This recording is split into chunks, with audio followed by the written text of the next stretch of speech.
भारतीय संविधानाचे शिल्पकार डॉ. बाबासाहेब आंबेडकर यांचा संसदेत गृहमंत्री अमित शहा यांनी केलेला अपमानाच्या निषेधार्थ व परभणी येथील भीमसैनिक सोमनाथ सूर्यवंशी यांच्या निर्घृण हत्येच्या निषेधार्थ बहुजन समाज पार्टीच्या वतीने जिल्हाध्यक्ष साहेबराव डाकोरे यांच्या नेतृत्वात आज नांदेडच्या जिल्हाधिकारी कार्यालयासमोर भव्य धरणे आंदोलन करण्यात आले। या प्रसंगी गृहमंत्री अमित शहा यांनी देशाची माफी मागावी अन्यथा राजीनामा द्यावा अशी मागणी करण्यात आली। एक दिवसीय चाललेल्या धरणे आंदोलनात पक्षप्रभारी निरीक्षक विठ्ठल खोडके, प्रदेश सचिव AB इंगळे, जिल्हा प्रभारी विक्की वाघमारे यांच्यासह बहुजन समाज पार्टीचे पदाधिकारी व कार्यकर्ते मोठ्या संख्येने उपस्थित होते।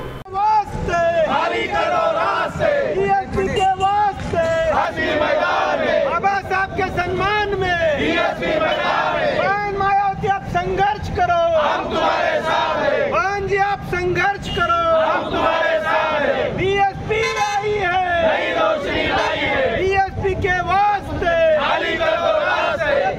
BSP मैदान में बहन मायावती तुम आगे बढ़ो, हम तुम्हारे साथ हैं। बहन मायावती तुम आगे बढ़ो, हम तुम्हारे साथ हैं। मुर्दाबाद मुर्दाबाद मुर्दाबाद, अमित शाह मुर्दाबाद मुर्दाबाद मुर्दाबाद। माफी मांगो अमित शाह, माफी मांगो, माफी मांगो, माफी मांगो अमित शाह, माफी मांगो, माफी मांगो, माफी मांगो। देश के गद्दारों को जूते मारो सालों को। बाबा साहब का अपमान करके नहीं चलेगी, दादागिरी नहीं चलेगी। बाबा के सम्मान में BSP मैदान में। बाबा तुम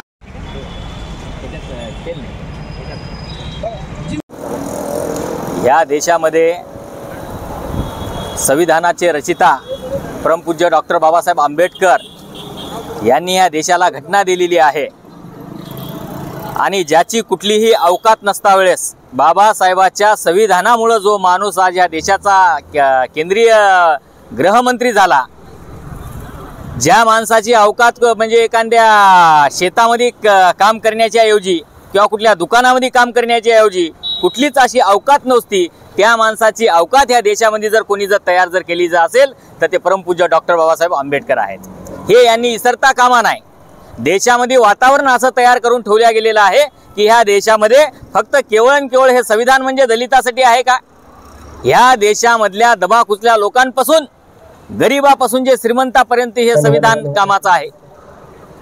हे संविधानच म्हणजे ह्या देशातला जो फकीर असेल त्याच्या सुद्धासाठी तो संविधान कामाचा आहे। ह्या देशातला राजा जो कोणी असेल स्वतःला म्हणणारा त्याच्यासाठी सुद्धा देखील हे संविधान कामाचं आहे। एवढं संविधान कामाचं असता वेळेस जाणून बुजून डोक्यामध्ये जातीयता ठेवून ह्या देशातल्या लोकांच्या प्रतिक्रिया काय येतील हे मनामध्ये ठेवून ह्या अमित शहानी जे ह्या संसदेमध्ये अपमानास्पद जे बोललेलं आहे, हे म्हणतात की भगवान इतने बार अगर भगवान का नाम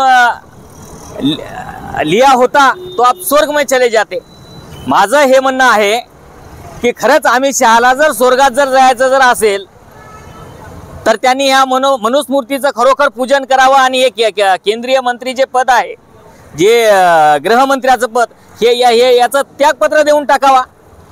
एवढंच त्यांना जर प्रेम असेल भगवानाविषयी, आम्हाला त्यांच्या भगवानाविषयी काही देणं घेणं नाही, पण ज्या देशामध्ये बाबासाहेबांना संविधान देऊन ज्या माणसाची कुठलीच अवकात नव्हती, या माणसाला सर्वस्व जर त्यांनी दिलं जर असेल तर आमच्याकरता हे कुठले म्हणजे एक प्रकारचे आमचे भगवानच आहेत। आम्ही तर कुठल्या देवदेवताला मानणार नाही, पण आमच्यासाठी देव जर कोणी जर असेल तर परमपूज्य डॉक्टर बाबासाहेब आंबेडकर हेच आहेत।